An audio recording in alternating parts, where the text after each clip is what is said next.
हवाले से बड़ी खबर मिल रही है कि सीएम नीतीश कुमार 30 मार्च यानी कि सोमवार को बिहार विधान परिषद की सदस्यता से इस्तीफा देंगे।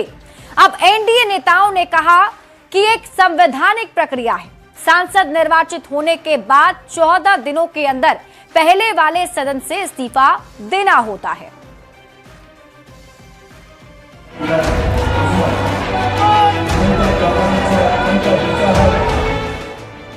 16 मार्च 2026 को बिहार के मुख्यमंत्री नीतीश कुमार राज्यसभा के लिए निर्वाचित हुए और इसी के साथ नीतीश देश के उन चुनिंदा नेताओं में शुमार हो गए जो चारों सदनों के सदस्य रहे हैं। नीतीश कुमार राज्यसभा के जरिए केंद्र की राजनीति में जा रहे हैं। सूत्रों की माने तो उसके पहले 30 मार्च यानी सोमवार को नीतीश कुमार विधान परिषद की सदस्यता से इस्तीफा देने वाले हैं। के हिसाब से समय निर्धारित है, निर्धारित समय पर इस्तीफा जो चुन के जाते हैं वो देना पड़ता है और देते भी।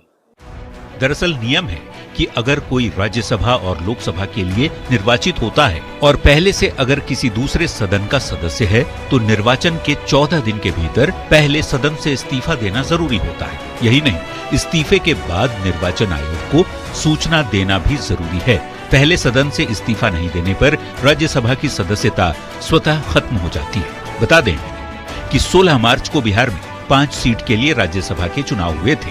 नीतीश कुमार और नितिन नवीन राज्यसभा के लिए निर्वाचित हुए। चूंकि नीतीश कुमार अभी विधान परिषद के सदस्य हैं, ऐसे में राज्यसभा सदस्य के रूप में रहने के लिए उनका विधान परिषद से इस्तीफा देना जरूरी है। वो तो उसका तो प्रोसीजर है संवैधानिक कि 14 दिन के अंदर देना पड़ता है, तो ठीक है। एनडीए के नेताओं का कहना है कि ये संवैधानिक प्रक्रिया है जिसको हर किसी को निभाना होता है। नीतीश कुमार भले ही केंद्र की राजनीति में जा रहे हों, लेकिन अगली सरकार भी उनके ही मार्गदर्शन में चलेगी।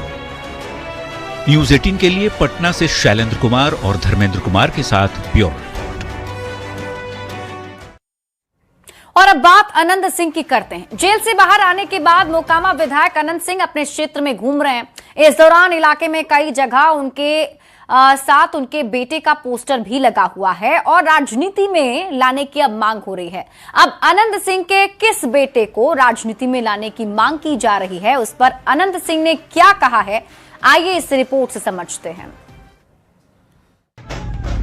अनंत सिंह बिहार की राजनीति के छोटे सरकार बाहुबली छवि वाले मोकामा के विधायक अनंत सिंह को लोग इसी नाम से जानते हैं। मोकामा में अनंत सिंह की पकड़ इतनी है कि चाहे किसी भी पार्टी से लड़ें या निर्दलीय, जीत उन्हीं की होती है, चाहे जेल में रहें या बाहर। यहाँ तक कि जब खुद के चुनाव लड़ने पर रोक लगी तो पत्नी को मोकामा से विधानसभा का चुनाव जितवाकर विधायक बनवा दिया। लेकिन अब अनंत सिंह ने ऐलान कर दिया है कि नीतीश कुमार बिहार से केंद्र की राजनीति में जा रहे हैं तो वो भी आगे से कोई विधानसभा का चुनाव नहीं लड़ेगी।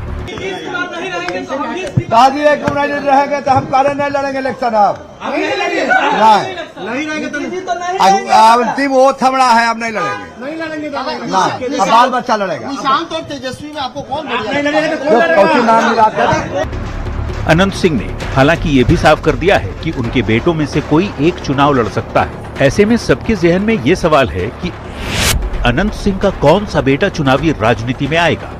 इस सवाल का कुछ जवाब मिलता तब दिखा जब जेल से बाहर आने के बाद अनंत सिंह अपने क्षेत्र में घूम कर लोगों से मिलने लगे। शुक्रवार को अनंत सिंह ने मोकामा के कन्हाईपुर का दौरा किया। इस दौरान जगह जगह उनके बड़े बेटे अंकित सिंह का पोस्टर दिखा जिसमें लिखा है, मोकामा की जनता की पुकार, अंकित बाबू। तो सवाल है कि क्या अनंत सिंह के बड़े बेटे अंकित उनके राजनीतिक उत्तराधिकारी होंगे और 2029 में मोकामा से चुनाव लड़ेंगे। लोग कह रहे हैं कि अंकित बाबू का स्वागत होगा मोकामा में, बैनर पोस्टर भी लगा हुआ है सर। वो सब हमने बता दिया। हालांकि अंकित सिंह के पोस्टर पर अनंत सिंह ने कोई ठोस जवाब नहीं दिया, लेकिन मोकामा के इलाके में लगे पोस्टर ने ये चर्चा जरूर छेड़ दी कि क्या अंकित लड़ेंगे मोकामा से अगला विधानसभा चुनाव। न्यूज़ 18 के लिए बाढ़ से अनिरुद्ध के साथ ब्यूरो रिपोर्ट।